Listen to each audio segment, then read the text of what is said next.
वजीर दिफा राजनाथ सिंह ने इल्जाम आयद किया है कि आंध्र प्रदेश में वाईएसआर कांग्रेस हुकूमत कोई विजन या मिशन नहीं रखती।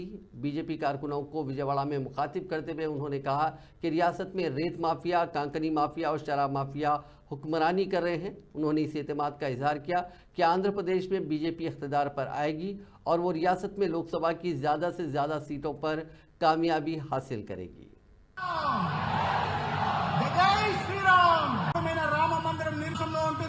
जब हम राम मंदिर निर्माण के लिए आंदोलन कर रहे थे तो उस समय हम लोग कहते थे, उस समय हम लोगों का स्लोगन था, राम लला हम आएंगे, मंदिर यहीं बनाएंगे। तो हमारे अपोजिशन के लोग श्री रामचंद्र अंटारू श्रीरामचंद्र जन्मस्थल अंतर्राष्ट्रीय जगत में भारत के बारे में यह धारणा